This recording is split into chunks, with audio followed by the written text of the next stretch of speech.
So guys, usiku nataka niwaonyeshe product yangu mpya ambayo nimekuwa naitumia, ambayo sikuileta kwenu kwa sababu bado nilikuwa naiangalia inafanyaje kazi. Hii ni toner niliyoitengeneza mimi mwenyewe kwa kufuatilia kwa mitandaoni, kuangalia ni kitu gani ambacho kinaweza kikanisafisha uso wangu bila kutumia zile heka nyingi usoni. Mimi sio mfuasi wa kuwa na mambo mengi usoni, sipendi kabisa.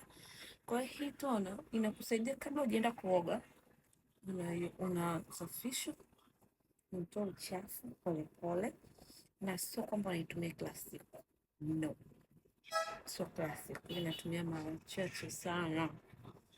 Yaani pale siku ambayo naona uso wangu ngoja nikaufanyie manuva kidogo. Kwa hii clear toner ipo, naiuza kwa bei 25 tu, unasafisha uso wako vizuri, unatoa uchafu pole pole, yani sinaona tena ina nani, yani pole pole inatoa uchafu, haisugui. Sijui unasugua sura, sijui unaangaisha sura mpaka sura inaanza kuonekana kama vile haina afya. Hapana, siwezi kukubali hilo. Kwa hiyo hii unaipaka, unasugua polepole uchafu, unaona? Yani the glow inaonekana hapa wakati bado hata sijaiosha.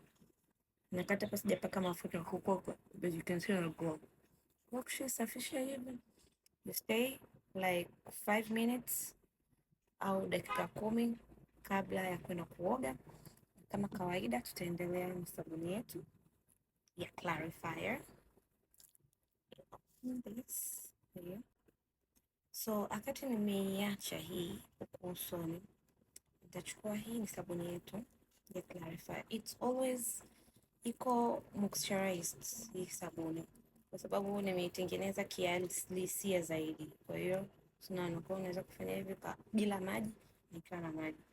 So unapaka kwa sababu inaliwa, ina manjano ndani. Hii ndo sabuni ambayo naogea mwili mzima nikiunganisha na shower gel. So kwa sababu naongelea kuhusu uso leo, routine ambao naifanya ile ambao watu wengine wanafanya routine, wanapaka vitu vingi usoni ambavyo mimi kwa kweli nimevifuatilia, naona sio safe sana, zitatuzeesha mapema. Kwa hiyo mimi naenda in a old fashioned way. Kwa hiyo nikimaliza hapo naenda kuoga, then I'll be back kuonyesha feedback, but for now